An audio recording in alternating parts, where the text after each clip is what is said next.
Bonjour, bienvenue dans la série sur les vecteurs. Donc nous allons parler maintenant des espaces euclidiens. Alors la définition est très simple. Un espace vectoriel pré-euclidien est dit euclidien et sa signature ne comporte que des signes plus. Dans ce cas, tous les GIJ étant strictement positifs, la norme d'un vecteur d'un espace vectoriel euclidien est un nombre positif ou nul, et nul uniquement pour le vecteur nul.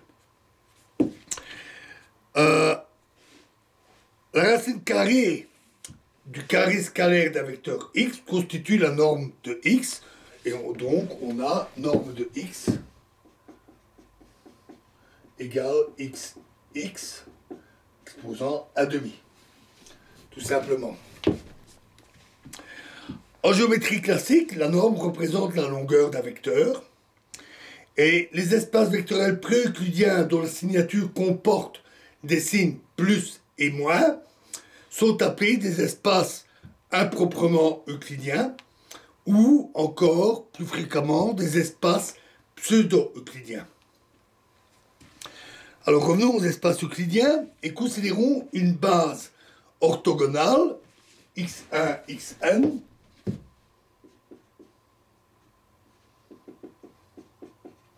donc une base orthogonale d'un espace vectoriel euclidien, qui donc existe toujours, considérons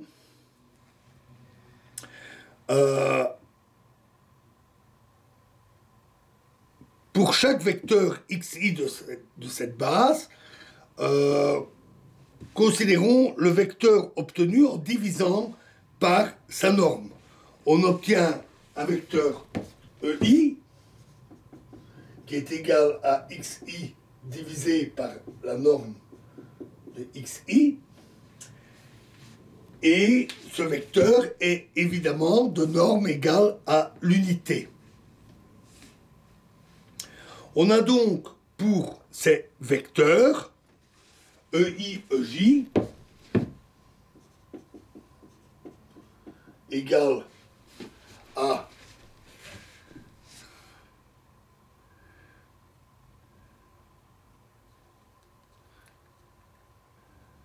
GIJ égale delta IJ, puisque leur norme est égale à 1. Les vecteurs EI sont dits normés. C'est leur nom, leur norme étant également, on dit qu'ils sont normés. Et on a donc pour... ils forment donc une base de EN, puisque les XI en forment une, et les vecteurs EI forment alors une base dite orthonormée. Alors, puisque tout espace vectoriel pré-euclidien admet des bases orthogonales, ça signifie que tout espace vectoriel euclidien admet des bases orthonormées. Le produit scalaire de deux vecteurs,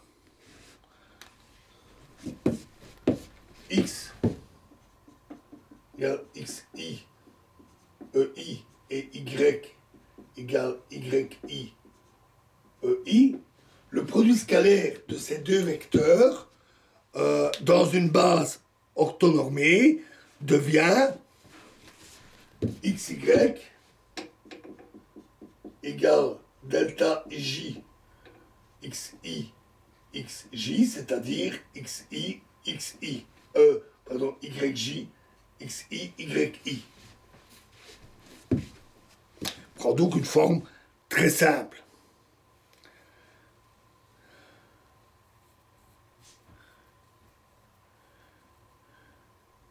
Et de même, la norme d'un vecteur x s'écrit tout simplement xi exposant à demi. Ici, les AD sont au-dessus. C'est pas important, mais ça va vite le devenir. On obtient ainsi la généralisation à n dimensions des formules de la géométrie classique, qui normalement est à 2 ou 3 dimensions, et qui donne le produit scalaire et la norme d'un vecteur rapporté à des vecteurs de base orthogonaux et de normes de grandeur unité. Un grand classique en géométrie. Alors, en géométrie d'Euclide, géométrie euclidienne. Alors, dans une base orthonormée, les composantes du vecteur x s'obtiennent en effectuant le produit scalaire de x par un vecteur de base EJ. C'est-à-dire que x fois EJ va être égal à xi EI fois EJ ou encore xi EI EJ, c'est-à-dire xi delta ij ou encore xj.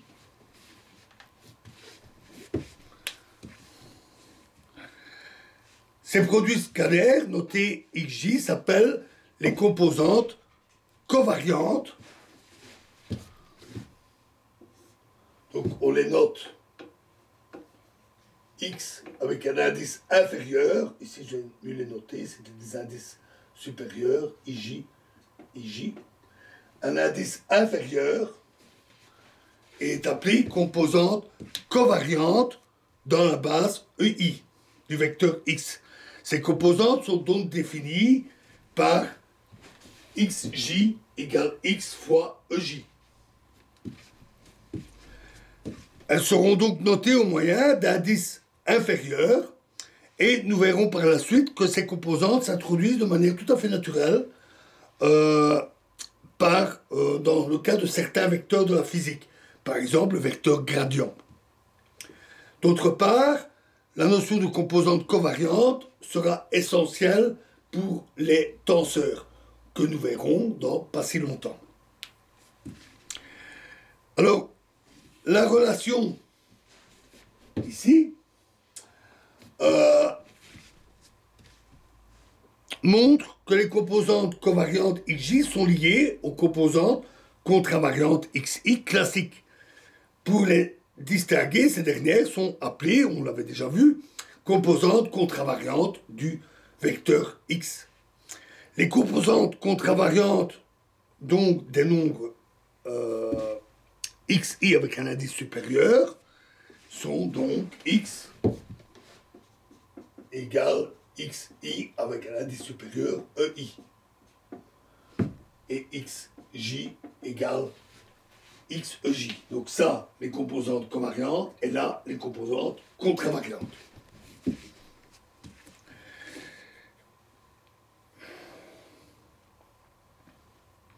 Alors, pour avoir un exemple assez simple, considérons deux vecteurs, E1, E2, de la géométrie classique à 2 dimensions, ayant des directions quelconques et des longueurs arbitraires.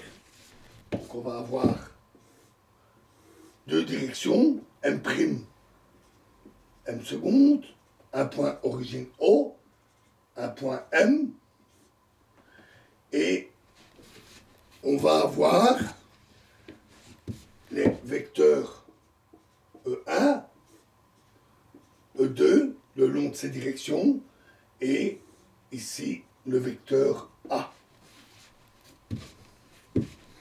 Et les angles ici vont être notés alpha et bêta.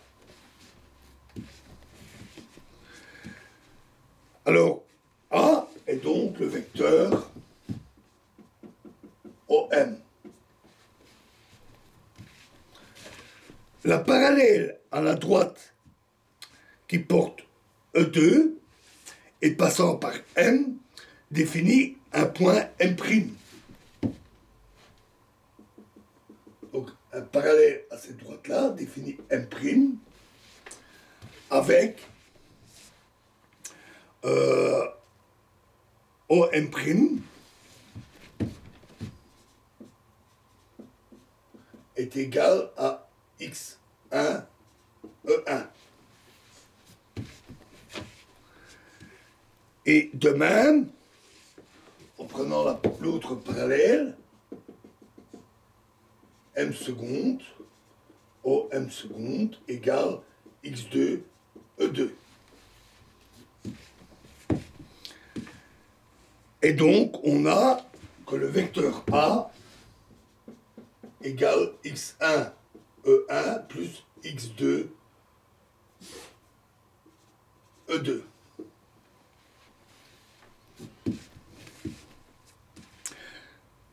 Ce sont donc les composantes contravariantes du vecteur A. Alors, utilisons l'expression classique du produit scalaire pour exprimer les composantes covariantes. Il vient x1,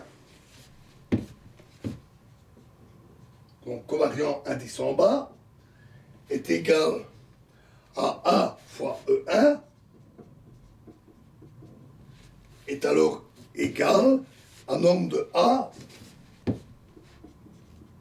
fois norme de E1 fois cosinus alpha. Donc, produit scalaire classique. Et de même, x2 égale à E2 cos sinus bêta. Si les vecteurs de base E1 sont de norme égale à 1, alors les projections orthogonales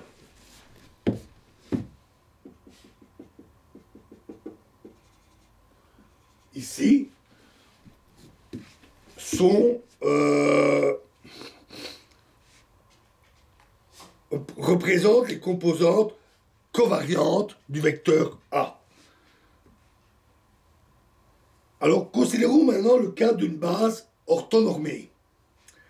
Les composantes covariantes et contravariantes sont alors identiques, puisque on a que xj est égal à xej, qui est encore égal à xi